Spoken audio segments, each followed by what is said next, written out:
golaha wasiirada dowladda federaalka Soomaaliya ayaa maanta meel mariyay heshiis aan la faahfaahin oo Imaaraadka Carabta lala soo galay xilli hore ay u jirtay laba heshiis oo qarsoodiyeed oo saameyn dalkeena kule ama shaki badan uu ku gadaana oo xukuumadda Imaaraadka ay la gashay laakiin wali aan loo gudbin baarlamaanka dalka. sidoo kale Imaaraadka Carabta ayaa Itoobiya hubaynaya militarigeeda si militariga Itoobiya uu qabsado xeebaha iyo gobolada waqooyi ee dalka ama kala geynta Soomaaliya ka shaqeynaya. toddobaadkii la soo dhaafay ayaana dabaabaad militari oo Imaaraadku ugu deeqay Itoobiya laga dejiyay dalka Djibouti ka uu ku sii qulqulayay saldhigga galbeed ee militariga Itoobiya. qodobadan ayaan falanqayn doonaa daawadeel soo dhawaada siina shargareeya barnaamijka. golaha wasiirada xukuumadda federaalka Soomaaliya ayaa maanta oo Khamiis ahayd kulankoodii toddobaadlaha ku yeeshay magaalada Muqdisho kaasoo looga hadlay arrimo muhiim ah. kulankan oo ahaa mid xasaasi ayaana waxaa gudoomiyay Ra'iisul Wasaare Xamse Cabdi Barre waxaana goobjoog ka ah ku-xigeenka Ra'iisul Wasaaraha Saalax Axmed Jaamac iyo inta kale ee golaha wasiirada.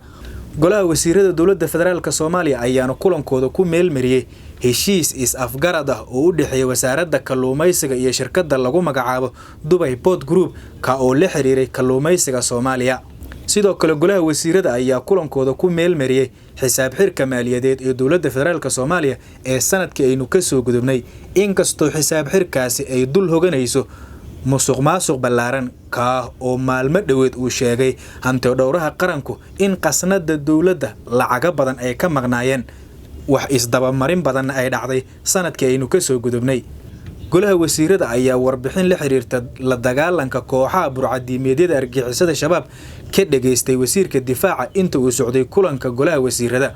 horeyto waxaa jiray laba heshiis oo qarsoodi ah oo la xiriiray amniga oo Imaaraadka Carabta horey loola soo galay oo ay muran badan kadib xilli habeen madow ah ay ansixiyeen golaha wasiiradu ka oo aan loo gudbin wali golaha shacabka ee dalka.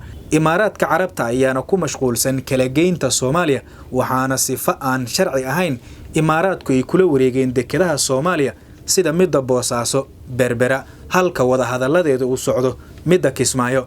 sidoo kale Imaaraadka Carabta ayaa Itoobiya ka dhaadhicinaya siyaasad ah in ay xoog kula wareegto gobolada waqooyi ee dalka saldhigga ay ka samaysanayso ama maamulka Somaliland. Imaaraadka Carabta ayaana saanad military oo culus ka dejiyay toddobaadkan dalka Itoobiya taa oo laga soo daabulay Abu Dhabi loona daabulay saldhigga militariga Itoobiya ee dhanka Harar.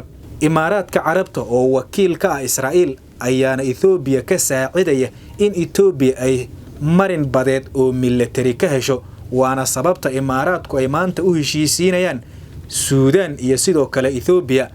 sidoo kale militariga Itoobiya ay Imaaraadku bilaabeen in si toos ah u hubeeyaan waxaana Imaaraadku ay dhaqaalaha ku baxaya bixinayeen tababarka ciidanka maamulka Somaliland ee Itoobiya gudaheeda lagu tababarayo.